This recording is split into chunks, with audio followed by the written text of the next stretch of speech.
E aí, gente, tudo bem? Sejam bem-vindos a mais um vídeo aqui do Parabólica. Quinta-feira é dia de filosofia, hoje para estudar sofistas. É isso mesmo que vocês estão escutando. Eu sou Pedro Renaud, deixa eu me apresentar antes, professor aqui do Parabólica. Bom, a gente tem um vídeo aqui no canal falando em linhas gerais o que são os sofistas, que a gente fez há um bom tempo. Agora, que tal a gente estudar sofista por sofista, entender o pensamento de cada um, porque isso pode ser cobrado mais especificamente no Enem e demais vestibulares. Hoje a gente começa com o primeiro, talvez, o sofista aí, que é o Protágoras, certo? Então já se inscreve no canal se ainda não for inscrito. Curte esse vídeo para ajudar o canal a crescer. História geral, Brasil, filosofia, sociologia, muito conteúdo completo para o Enem e demais vestibulares.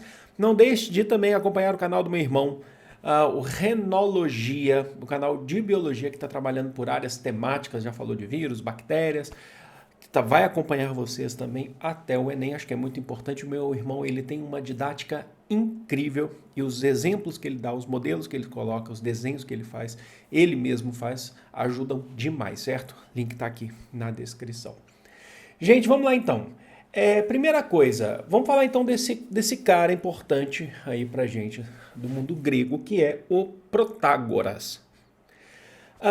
Primeira coisa que a gente precisa saber, o Protágoras, então, ele está lá mais ou menos de 490 a 415 a.C. Ele viveu bastante, ele foi contemporâneo aí a grandes nomes, inclusive, da filosofia grega, né, desse mundo grego, a Sócrates, assim, a gente fala, ele foi contemporâneo no sentido de estar próximo ali no tempo, né? Ele nasceu em Abdera, cidade grega, mas o desenvolvimento dele, tanto é que a gente chama de Protágoras de Abdera, mas o desenvolvimento do seu pensamento vem em Atenas. E ele é considerado talvez o primeiro sofista.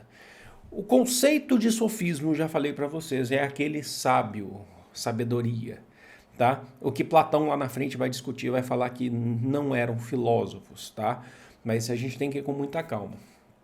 E o Protágoras, do início ao fim, esse conceito, ele inclusive se identificava com o conceito de sofista, ele não via como maneira negativa, isso que é importante que vocês entendam. Protágoras utilizou do início ao fim esse conceito no seu trabalho, na sua obra. E ele era inclusive uma pessoa que era conhecida pela democracia ateniense, tinha bons contatos com a democracia ateniense. Vocês vão perceber que o trabalho dele vai bem de acordo com a democracia da cidade de Atenas, mas ao fim de sua vida ele teve que se refugiar de Atenas. Ele foi para Titília, ele foi para Sicília, ali ao sul da Península Itálica, justamente porque ele foi acusado, algo de muito próximo do que foi Sócrates, foi acusado de agnosticismo, de ser agnóstico. Em que sentido? No sentido filosófico, levando para o sentido religioso. O que significa isso? O Protágoras, ele defendeu que não era possível, atenção, não era possível, através da razão humana, assim como os filósofos defendiam a razão humana a partir de Sócrates, definir, através da razão humana, definir a existência ou não de deuses. E os gregos eram muito religiosos. Basta você pensar nos altares gregos, nos templos gregos, as estátuas gregas. E ele falou, olha, o que vocês estão definindo, que existem deuses, a razão humana não pode provar essa existência de Deus, mas também pode não provar também. Isso vocês vão perceber que isso faz parte do pensamento de Protágoras e dos sofistas, né? E por conta disso ele foi perseguido, logicamente. A gente sabe que Sócrates, inclusive, esse é considerado um dos crimes também para os atenienses, né, para a democracia ateniense de Sócrates. Além de influenciar demais a juventude a pensar criticamente contra a democracia, o Sócrates foi criticado também por questionar deuses. A questão é que o Protágoras se refugiou e morreu na Sicília. Viveu bastante tempo, né? Mais de 70 anos aí, certo? E logicamente que a base do pensamento de Protágoras vem da famosa frase atribuída a ele, que é: a medida de todas as coisas, ou o homem é a medida de todas as coisas. As coisas que são, enquanto são. As coisas que não são, enquanto não são. O que ele está definindo com isso numa frase que parece muito óbvia? O que é, o que não é, não é. Mas é importante, isso é muito importante para entender o pensamento sofista, tá? Em linhas gerais, não só o pensamento de Protágoras. Esse pensamento, essa frase, ela define muito bem o sofismo, né? A primeira coisa é a relativização. O homem é a medida de todas as coisas. Isso é um debate que se faz, mas acredita-se que Protágoras não entrou num debate para poder... que o que Protágoras quis dizer não era algo para deixar uma dupla interpretação. O que ele estava falando de fato é que você, enquanto ser humano, você que define os valores, as coisas que existem, certo? Então, o homem, nesse caso a gente está falando, é a medida de tudo. O que pode parecer certo para você, pode não ser para mim. O que é algo para você, pode não ser para mim. O que ele está questionando? O que ele está falando para a gente? Ele está questionando conceitos ligados a verdades maiores. Inclusive, conceitos que o próprio Sócrates defendia. Existem verdades, de fato, no mundo. Agora, uma questão muito importante que eu quero que vocês saibam. Existem verdades. O Sócrates acreditava que existiam verdades. Agora, chegar a essas verdades de maneira simples não era fácil, tá? Não era algo que era assim, piscou, você já chegou. Mas ele acreditava que existiam verdades. Já o Protágoras, ele relativiza. Não existem essas verdades gerais. Existem as verdades individuais. Porque a minha experiência, ela é diferente da sua, então a minha experiência pode me levar a um outro caminho, ou, melhor dizendo, a uma outra verdade, certo? E por isso, gente, a gente pode identificar uma influência no pensamento do Protágoras do pré-socrático, do Heráclito de Éfeso. Vocês lembram do Heráclito de Éfeso? Que é, inclusive, tem gente que pede para fazer um vídeo específico sobre ele. O Heráclito que diz, tudo flui, nada permanece. Ou, melhor dizendo, uma frase que para explicar Heráclito, nada é, tudo está por vir a ser.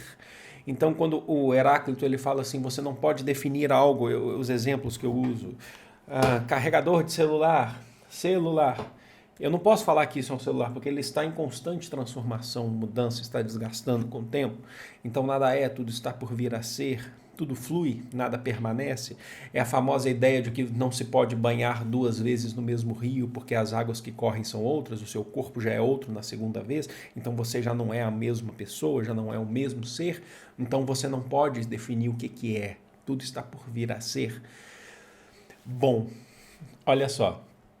Então, significa que não se define. Acontece que o Protágoras, ele pega, sim, uma influência do Heráclito de não definir, não existe uma verdade sobre aquilo, porém, logicamente, que ele vai por um outro caminho, não vai achando que ele pega a teoria do Heráclito e fala, é isso aí. Não, ele vai para outro caminho, porque ele chega na religião, como a gente falou da questão de ser agnóstico, né, de ser acusado pelo agnosticismo, ele vai para a política, ele vai definir isso aí muito bem pela política, não vai definir necessariamente por coisas físicas, materiais, certo? Então ele vai entrar numa outra seara do conhecimento, ele vai chegar principalmente na política.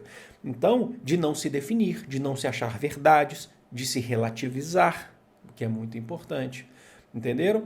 E é interessante dizer isso, que então ele está simplesmente falando para a gente que nós criamos esses valores, que nós criamos essas verdades, e essas verdades são bem particulares. Então, ele está relativizando, ele está indo ao oposto do que, por exemplo, Sócrates acreditava que existia sim uma verdade, mas a questão era chegar até ela. E aí o Sócrates vai desenvolver um método, a maêutica, né? Para tentar chegar à verdade, mesmo assim, entra naquela ideia de síntese, antítese e tese, que pode se tornar uma nova síntese. Mas o Protágoras está falando, não é isso, não adianta ir lá.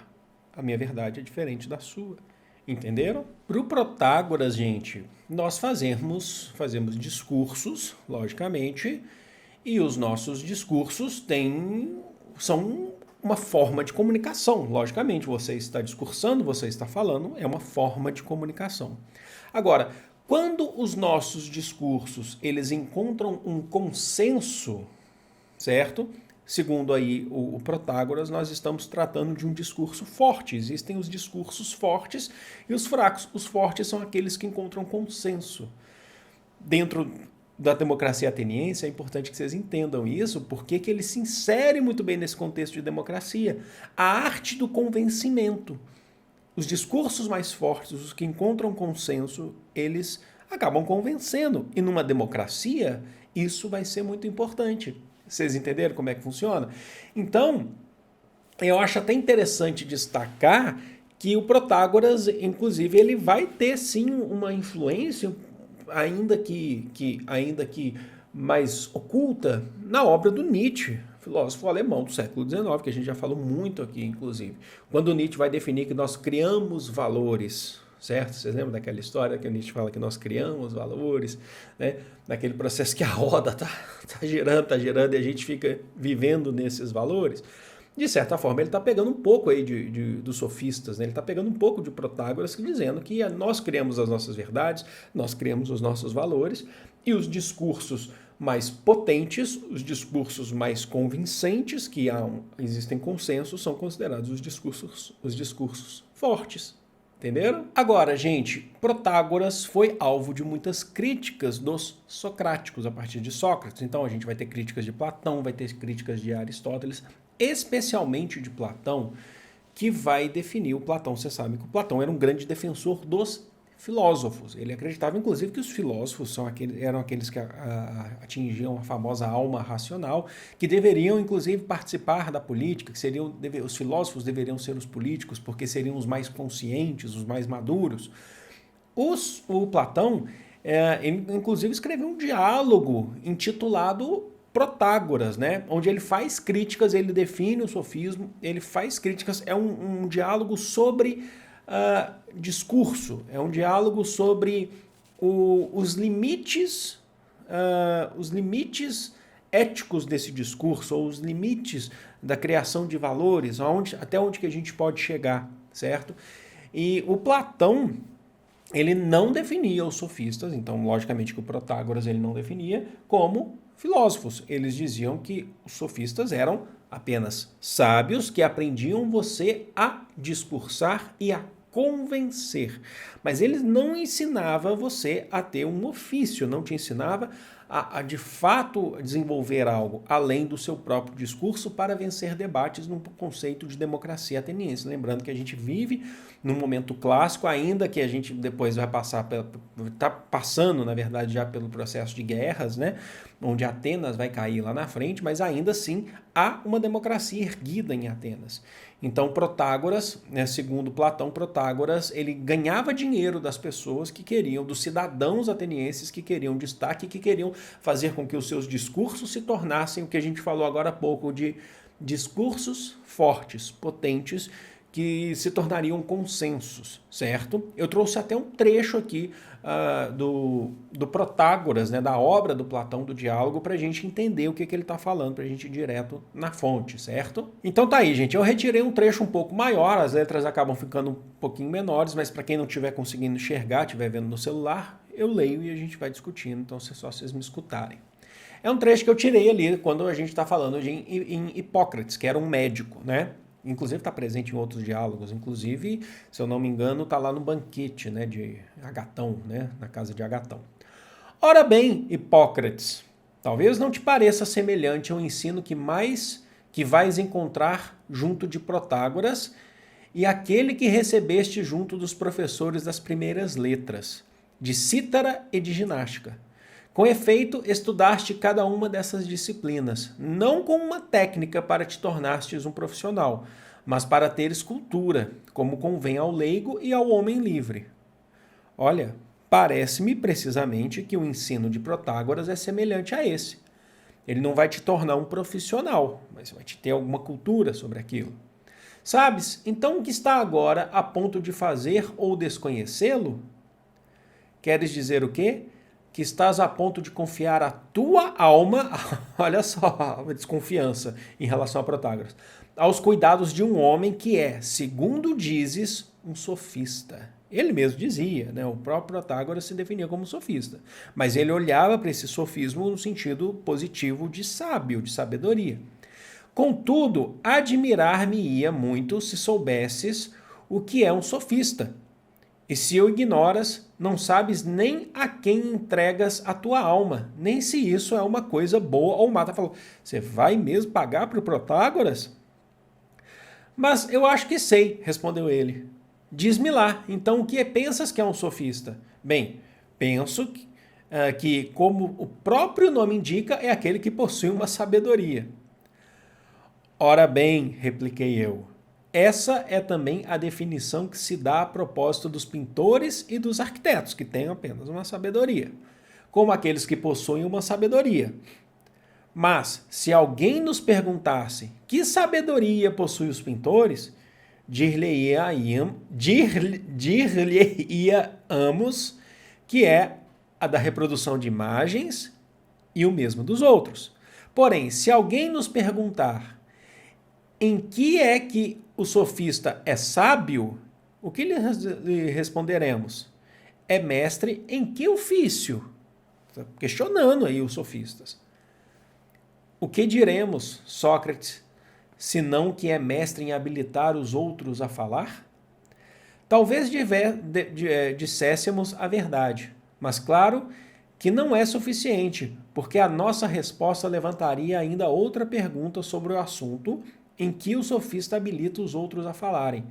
Do mesmo modo como o citarista, né, o tocador de cítara, presumo eu, habilita a que se fale sobre a matéria de que sabe, sobre a arte de tocar cítara. Não é verdade? Simples. Você perguntar para o cara, o tocador de cítara, ele vai falar sobre a arte de tocar cítara. É. Pois bem, o sofista habilita os outros a falarem sobre o quê? Está questionando.